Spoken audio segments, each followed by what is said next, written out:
Magandang hapon mga boss. Biyernes pa lang, nakapagsahod na ba ang lahat? So kami, araw ng Biyernes ay magsusweldo na kami mga boss. Dahil itong hawak kong pera ay pampasweldo. Ika nga, pampasweldo. So, Biyernes pa lang, may sweldo na agad sila sa akin. Grabe. Grabe si Boss Gabe. So, bibilangin na natin kung magkano pasweldo natin dahil nabayaran na tayo ng ating tinarabawan. So, sikapin natin na makapagbayad naman tayo ngayon sa ating mga tao. Ito mga boss ay pambayad ko lang to sa tao ko. Tapos, ang matitira dito ay wala na. Wala sweldo si Boss Dave. Okay, walang sweldo. Kaya tiis-tiis lang tayo dito sa Pilipinas. Ika nga, mas masarap pa rin ang buhay sa abroad kasi nga, di ba, makakahawa ka ng malaking sweldo. Dito, hindi. Shoutout sa ating mga kababayang OFW. Yan. Araw pa lang ng Biyernes ngayon, pero nakaka-proud kasi nga, yung trabaho ay tinapos na nila. Tinapos na ng aking mga kasamahan, ng aking kumpare. Yan.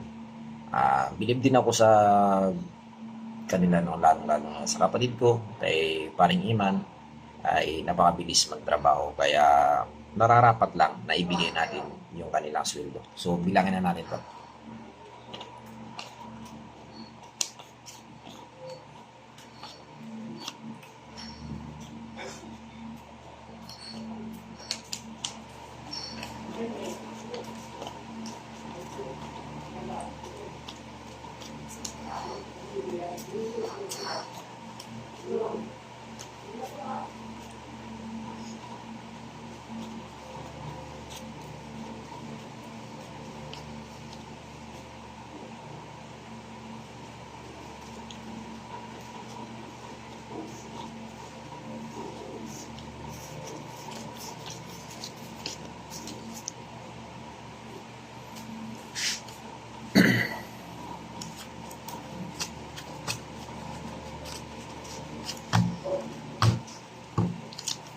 So yun, nabilang na natin mga boss. Ang gagawin natin, siyempre tatawagin na natin sila isa-isa.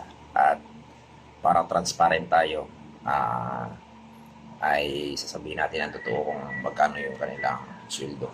Dahil nga Biyernes pa lang ngayon at ang araw ng sahuran ay dapat Sabado, ang gagawin ni Boss Dave ay bubuuin ko na sila. Okay, bubuuin na natin yung kanilang sweldo sa mga labor. Pero doon sa mga skilled na sa kapatid ko kay paring Iman ay kami na ang balang mag-usap-usap dito. So, gano'n na ba kalaki ang pera na hawakan mo sa tanan ng buhay mo?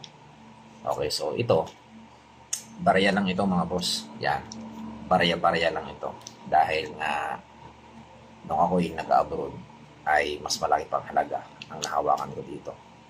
Alright, so shout out sa ating mga mahal na kaibigan at mga sulit na kaibigan dito sa ating social media, sa Facebook, at sa ating mga sulit fans, ang mga subscriber ni Boss Dave at yung ating mga followers. Maraming salamat sa inyo mga boss. Yan, ingat kayo palagi. God bless everyone. Happy Friday.